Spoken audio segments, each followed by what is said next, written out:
Extremely sorry Aditi, actually cab এতবার করে cancel করছিল তাই ঘন্টাখানেক লেট হয়ে গেল। Really sorry. তোর এক্সকিউজ দেবার বাজে অভ্যেসটা এখনো গেল না বল? এত বছর ধরে যখন কোনো স্বভাবেই আমার যায়নি তখন এটা আর কি। 7 বছর আগে যখন তোর সাথে আমি সব কন্ট্যাক্ট বন্ধ করে দিয়েছিলাম, তোকে যখন সব জায়গা থেকে ব্লক করে দিয়েছিলাম, তারপরেও তুই... তারপর কি? এত বছর ধরে সবকিছু একাই ঠিক করে যাওয়ার চেষ্টা করে গেছি, তাই তো? প্রতি মাসে মাসে নিয়ম করে স্পিড পোস্টের থ্রু চিঠি লিখে তোর কাছে পৌঁছে দেয়া, তোর বার্থডের দিন রাত 12টায় উইশ করা। যদিও তোর নাম্বারটা ব্লক ছিল বলে প্রতি বছরই আমায় অন্য একটা নাম্বার থেকে কল করতে হয়েছে। আচ্ছা, এই চিঠি লেখার বুদ্ধিটা মাথায় কোত্থেকে এলো? তুই তো জানিসই আমি একটু ওল্ড স্কুল প্রেমে বিশ্বাসী। এরপর তো ভেবেছিলাম তোকে চিঠি পাঠানোর জন্য দুটো পায়রা কিনবো। আচ্ছা, এখনো কি আগের ফ্ল্যাটেই থাকিস? হ্যাঁ, ওখানেই। আর কাজকর্ম? নাকতলাতে একটা অফিস আছে, টোটাল 12 জন এমপ্লয়ি। একদিন আসবি নাকি? যাব। তুই তো জানিস ব্রেকআপের পর প্রথম 1 বছর আমার কি অবস্থা হয়েছিল।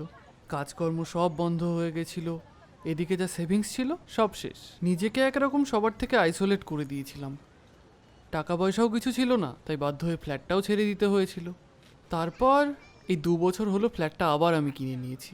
তোর লেখা চিঠিগুলো যে আমি কতবার পড়েছি, কিন্তু চেয়েও আমি একটারও উত্তর দিতে পারিনি। আমি তো কোনো কিছুই চাইনি, শুধু আমার মনের কথাগুলো তোকে লিখতাম। জানতাম একদিন সময় হলে তুই ঠিক আমার কাছে ফিরে আসবি। 7 বছর হয়ে গেছে বিদ্যুৎ, আর এতদিনে তোর একটা মেয়েকেও ভালো লাগেনি?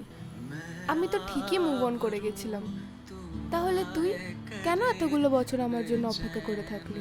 আসলে তোর মতো এত বড় শহরে আমার জন্ম বা বেড়ে ওঠা কোনোটাই নয়। আমাকে ওই মফস্বল বা গ্রামের ছেলেই বলতে পারিস।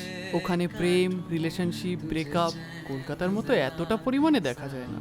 আর যদি রেয়ারলি 2-1টা দেখাও যায়, তাহলে সেটা ফ্যামিলি প্রবলেম, সোসাইটি প্রবলেম, যেই প্রবলেমই হয়ে যাক না কেন, শেষ পর্যন্ত বিয়ে অবধি কিন্তু গড়াই গড়ায়। আর যদি গড়াতে নাও পারে, তাহলে অন্তত দ্বিতীয়বার অন্য কারোর সঙ্গে তাদের প্রেম করতে দেখিনি। এরকম ভালোবাসা দেখেই আমার ছোট থেকে বড় হয়ে ওঠা আদিতি। আর ওদের মতো আমিও আর জীবনে দ্বিতীয় কোনো অপশন রাখিনি। আমি তো তোকে কোনো রকম কমিটমেন্টই দিইনি বিদ্যুৎ, তাহলে এতগুলো বছর তুই এমনি এমনি অপেক্ষা করে গেলি? ইন মাই ওয়ার্ডস, পৃথিবীতে ভালোবাসা 2 রকমের হয়। এক হলো আদতওয়ালা প্যার, আর এক হলো ইবাদতওয়ালা প্যার। এবার যদি কারো প্রথমটা হয়ে থাকে, তাহলে তো অভ্যেস ফুরিয়ে গেলে ভালোবাসাও ফুরিয়ে যাবে। বাট যদি কারো ইবাদতওয়ালা প্যার হয়ে থাকে, তাহলে তো তার কাছে ভালোবাসা একটা ডেভোশন। সেই ভালোবাসা কোনোদিন শেষ হতে পারে কি? दिल भर माने